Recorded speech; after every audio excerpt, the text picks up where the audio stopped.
Well, look at this. Uber woke ESPN, Sheila, is celebrating Women's History Month, and they're promoting it with a special regarding a certain female swimmer. Although when it comes to the femininity, what was that line the Bee Gees once sang? She's more than a woman to me. Let's roll this. It's staggering. Yeah. In 2022, swimmer Lia Thomas became the first transgender athlete to win an NCAA Division I championship by winning the 500 freestyle. The Texas native competed for 3 seasons on the men's swim team at the University of Pennsylvania. She began her transition after her sophomore season and after a gap year due to the pandemic that forced the Ivy League to cancel all sports. Thomas made her debut as a member of the women's team in December 2021. Being trans is not a choice. I didn't have any other choice because not transitioning was not leading me anywhere. She competed amidst criticism from the swimming community, competitors, and teammates. She said she hopes her persistence serves a larger purpose. People will say, oh, she just transitioned, so she would have an advantage, so she could win.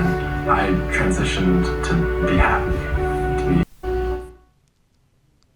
You know, Sheila, it's absolutely despicable. By the way, I want to say this about sports reporting.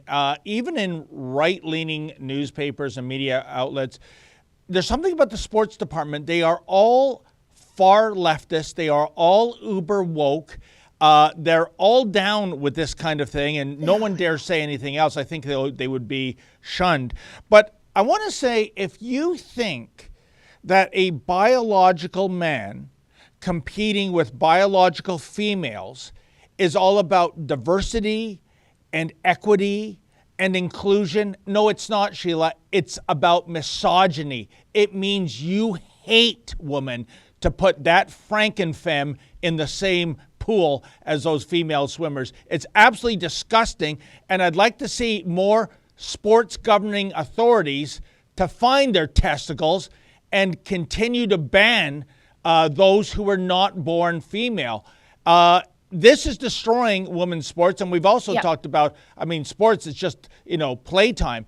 But what about prisons when fake females say that I identify as a woman and suddenly Bubba is Bella, and even though he's 300 pounds with a beard and has muscles galore, he's with the female convicts. I'm waiting, Sheila, and waiting for the pendulum to swing back into the sanity department. Because even if you are a trans individual, how can you go to bat for this kind of a disgrace?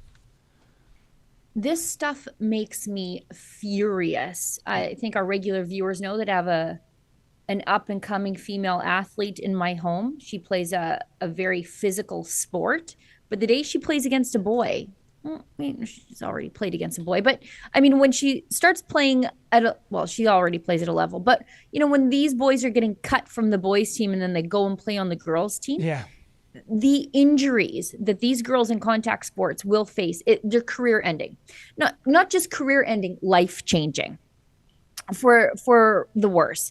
And they are snatching the opportunities from these hardworking girls who have dedicated their lives to their sport and their skill.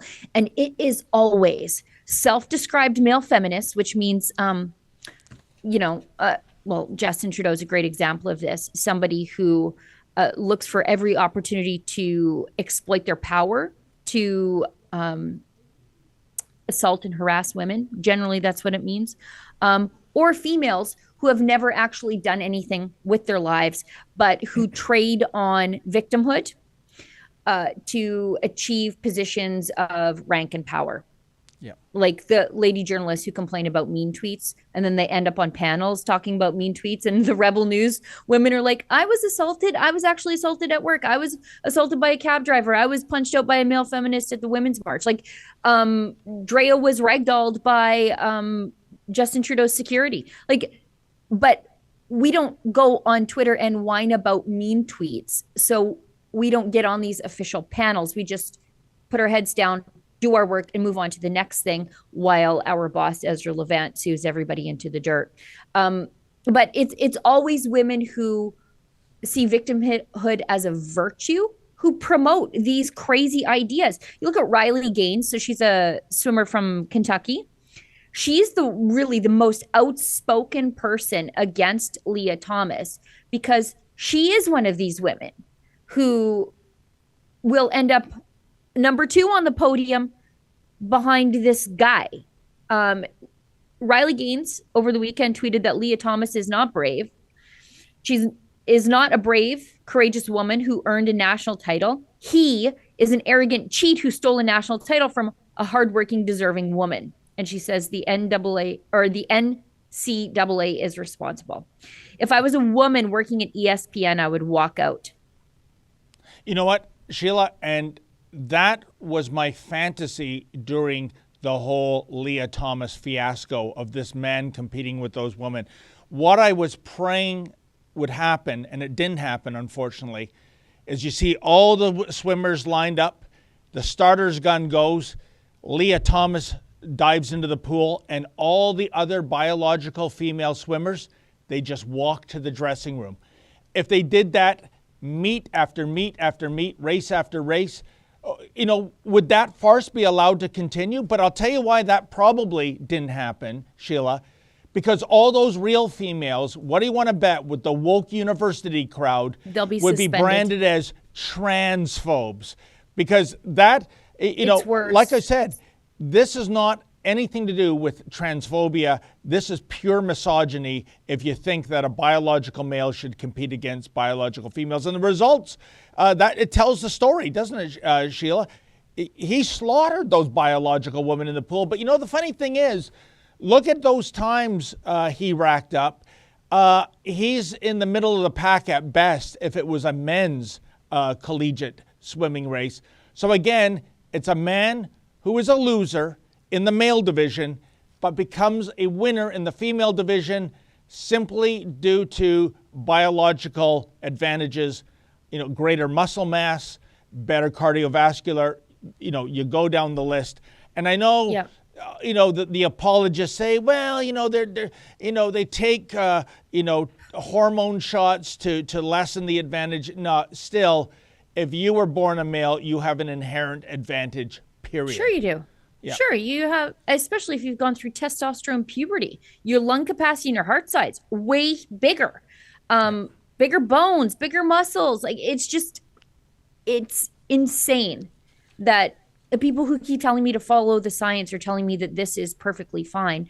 It leaves me at a loss for words. Because I don't know, like people want me to disbelieve my own eyes when I see stuff like this. And I think the reason that some of these girls, well, all of these women, are not walking out and refusing to compete is a lot of them are swimming on scholarships. And so they get suspended from the team. They lose their scholarship. For some of them, they'll lose their opportunity at a really good school, which sets their career outside of swimming back. These women are between a rock and a hard place right now. They can say, okay, well, I can refuse to compete against this guy because I'm definitely going to lose because the game is fixed. But if I refuse to compete, then I lose my scholarship and I get kicked out of school. And then what? So what a horrible, horrible manipulation that they are doing to these female athletes, forcing them to participate in their denial of reality. And Sheila, there is a solution to this. As Linda Blade and Barbara Kay write in their book about this debacle that we're seeing right now, have male division, female division, which was ever thus, with the exception of equestrian and auto racing, and then have the other division. I mean, so if you're a male identifying as female, a female identifying as a male, anything goes. Go in there, that's what I mean. It doesn't even have to be perceived as segregation. Yeah. You want to be trans. I don't care. I don't care. Don't use the government to make me care. You don't care about me. I don't care about you. We're great. But have it a mixed, like a co-ed, whatever. If you are a female athlete who thinks she's powerful enough to compete against the men, great, go in the co-ed. If you're a man who's wants to have an unfair advantage, fine, go in the co-ed. If you think you're transgender, whatever, go in the co-ed. Who cares?